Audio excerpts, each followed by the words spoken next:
Hello, I'm Justin, again, something like that, and I'm here to review The Fine Art of Truth or Dare by Melissa Jensen. Here we go. Well, let's begin.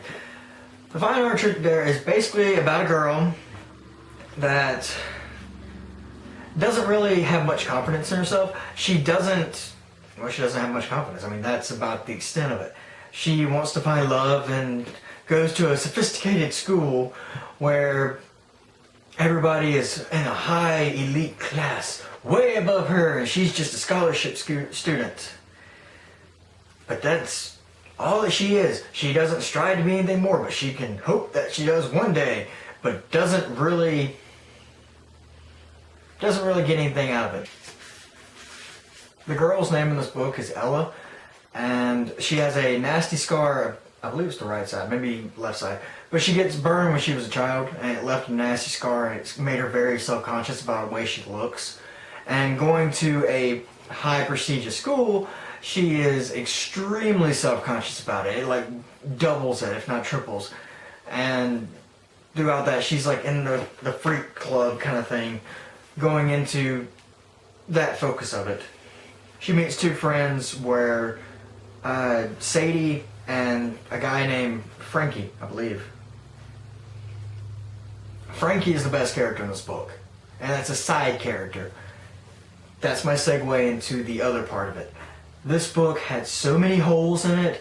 I don't want to bash on it, but honestly, this is not worth really anything. This book isn't bad per se. The first 30 pages or so, I didn't know what to expect. It was so jumbled and unorganized, I couldn't figure out what kind of story it was. Finally, in 30 pages, or 50 pages I think, is when it finally actually picked up, because I remember sending a text to one of my friends saying, I'm bored with this book already. And I hate saying that about books. But, you got your good and your bad. It's finally, after 50 pages, it finally picked up. And the picking up went into a cliche romance story. The main character, Ella, loves, I can't remember. This is how bad it is. I finished this book about a week ago, and I can barely remember any of the characters or anything about it. That's why I do not recommend this book. I hate saying that about books, especially after I was so excited about getting it. But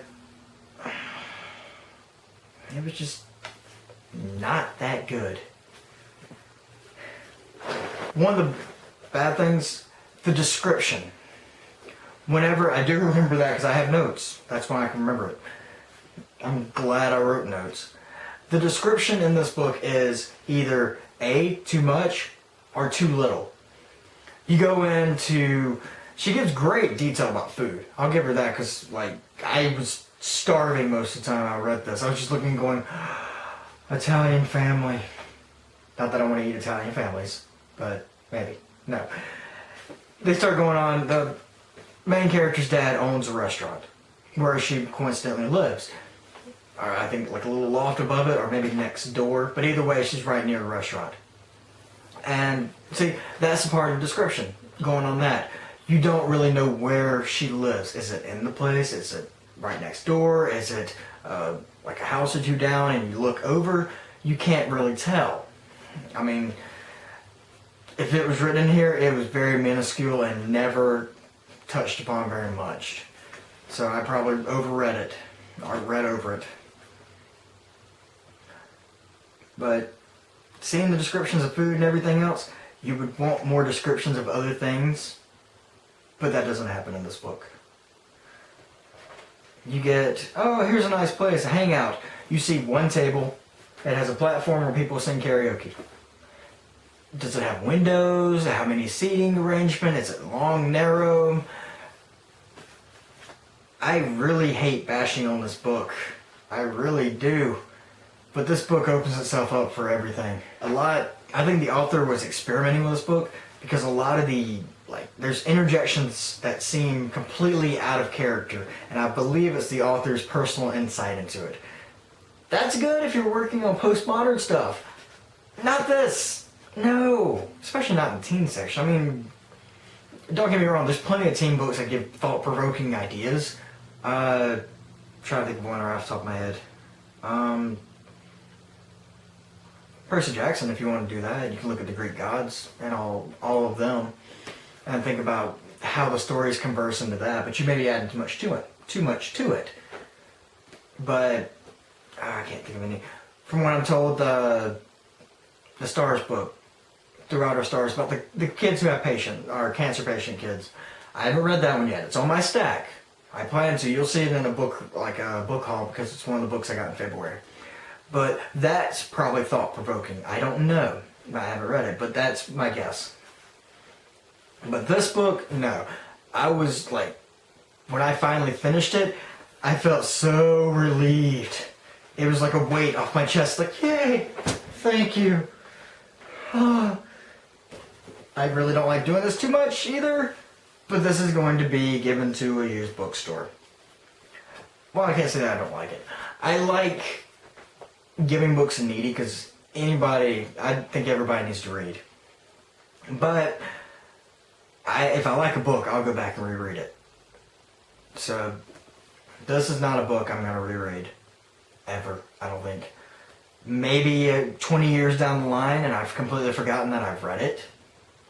If YouTube is somehow magically non-existent in 20 years and I forgot that I made a video about The Fine Art of Truth or Dare by Melissa Jensen, ingrained in my head, it's been done. Don't read again.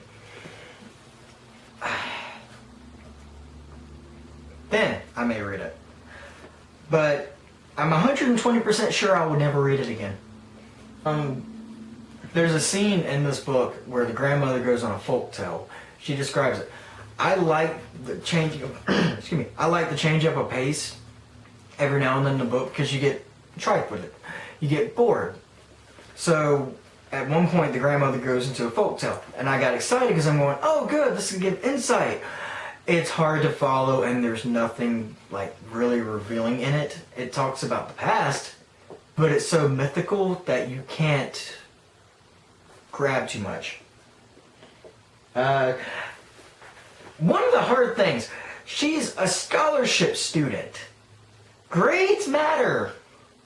But I'd say nearly half, if not close to the end, she starts skipping classes.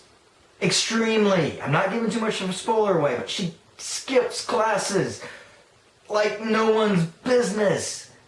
There is no way that she would be like able to pass anything.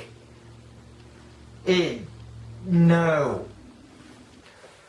Also, the author uses languages in this book. Don't get me wrong, I love it when like authors intertwine like Spanish or German or French or Japanese or whatever into a book. Like phrase here, phrase there. But only if it's a simple phrase that everybody would know, like merci beaucoup. It's like, oh okay, I know what yeah, I got that. Or they explain it later on in the paragraph or before, giving a heads up. This one uses French because the little girl has French classes, but it gives no idea what it means. I had to Google Translate a bunch of these phrases, and then even with a scene, you can't tell what they're saying. Slight spoiler, but not really. There's a curator. The little girl goes to a library that's really old, or, well, a room that's sort of like a library. It's basically a closed off room with the little girl who has an obsession with a statue postcard. I'll get to that in just a second. She goes to a closed off room in hopes of research about the guy named Edward in this book.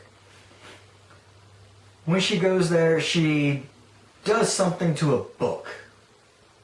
As meticulous as the curator has been mentioned in this, would the curator not have noticed that?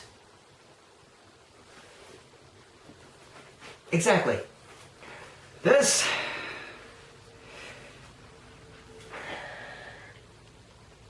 Never again. Never again. Let me back up.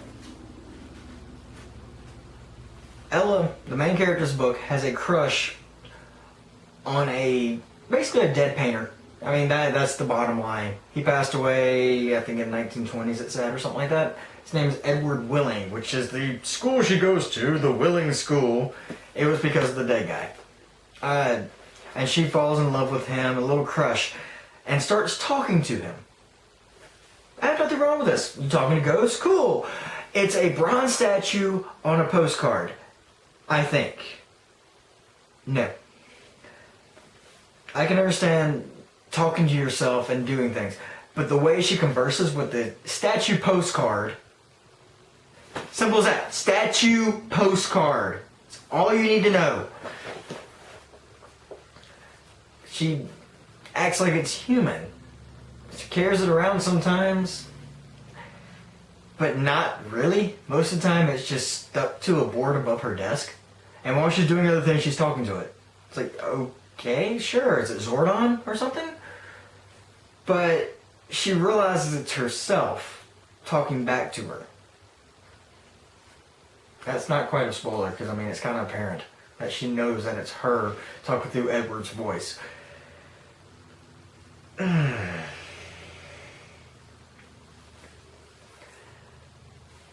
If you want to read something where you don't think at all,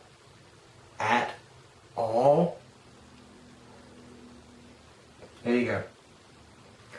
I'll link 2 videos down below to people, well, the best way to describe them is, one of them likes it, and hey, if you like this book, more power to you. I couldn't stand it, but that's my personal opinion. It's me. If you like it, dig it. I mean, more power to you. But one person likes it, the other person kind of liked it. But I cannot remember their names because I'm horrible with names right now. But I'll put the links in the description below. Either way, Final Art Truth or Dare, Melissa Jensen. I gave it a 2 out of 5 on Goodreads. It's really a 1.5 and I'm being generous. That's horrible. I hate rating books that low. That's the way the wheel turns. Not the wheel of time. Just a personal update for me. I'm sorry that it took so long to get a review for this book. February has been an interesting month. I had to say goodbye to somebody, and that threw me for a good week or 2. On top of that, I got the brilliant idea of, hey, let's switch bedrooms. That's why I'm in my old bedroom, which is now just, I don't know, a study, guest bedroom thing. My bedroom's over next door, and you'll probably see videos from that soon.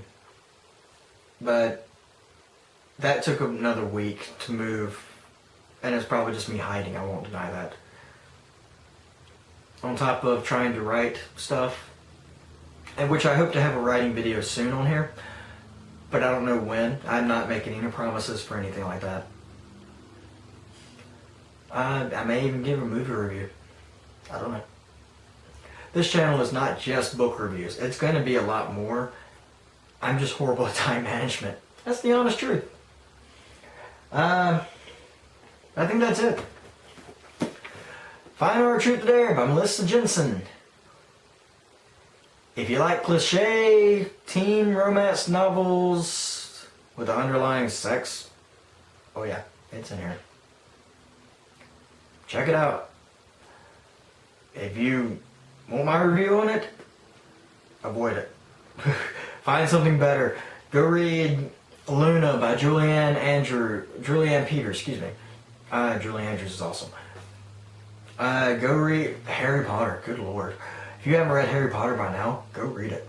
It's worth it. Which I need to finish it too. I'm thinking in the teen genre. Go read City of Bones ain't bad. I'm not going to give it to the hype that it has. But it's not bad. And one more. Why not? Let's go foreign. The Melancholy of Haruhi Suzumiya. I know anime fans know me. This book came out in Japan.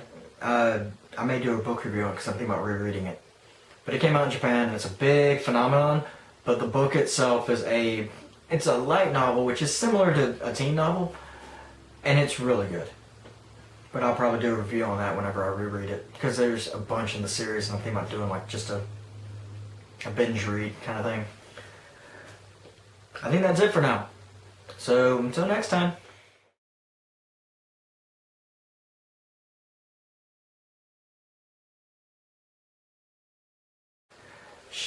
The main character, Ella, loves... Oh my.